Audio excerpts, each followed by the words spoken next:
Bom, agora vamos falar sobre os candles. Candles, conceito.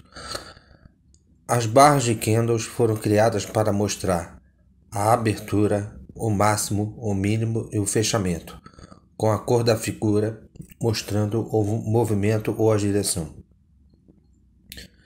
A diferença entre a abertura e o fechamento forma a caixa que chamamos de corpo real do candle.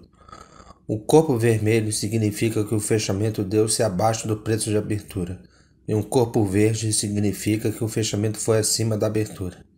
Muitas vezes vemos linhas estendidas acima e abaixo do corpo real, o que chamamos de sombras.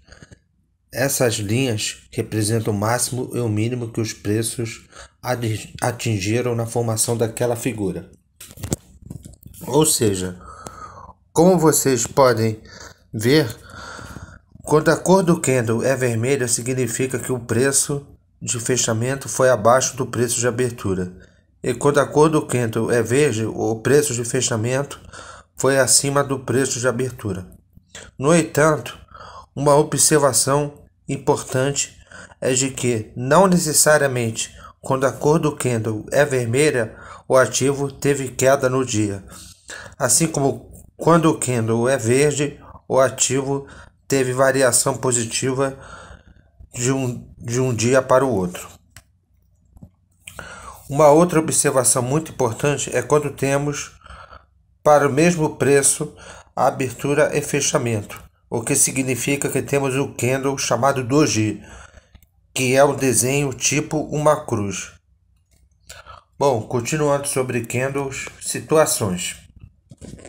Nenhuma resistência, caso o fechamento do candle fique acima dela e com corpo positivo e grande, e fechamento próximo à máxima, é uma sinalização de que tal resistência foi quebrada, e com isso novas altas tendem a acontecer.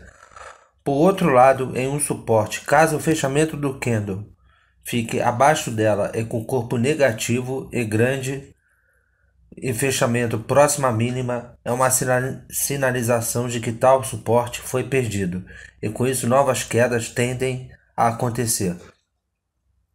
Porém, de nada adianta o candle ter uma amplitude considerável se possuir sombras muito grandes. Por essa razão, para afirmar que o corpo é grande o suficiente, é interessante que seja maior do que a soma das suas sombras. Lembre-se, portanto, de que um candle de força precisa estar associado ao rompimento de uma resistência ou suporte para ter maior validade. Agora, partindo para o exemplo, neste gráfico da ação metal leve, temos o exemplo do rompimento de uma resistência com candle de força positivo, ou seja, fechamento próximo à máxima e candle com corpo grande, o que pode ser constatado pelo movimento mais à direita do ativo. Então, concluindo, os candles nos ajudam a validar a quebra de uma resistência ou suporte, sendo que quando o primeiro é quebrado com candles de força positivo, as chances são maiores do ativo seguir com seu comportamento altista nos próximos pregões. Assim como no caso do candle, na quebra do suporte com candle de força negativo, as chances são maiores de um comportamento baixista nos próximos pregões. Então é isso, pessoal. Termina aqui mais um módulo. No próximo módulo vamos falar sobre Fibonacci. Um abraço.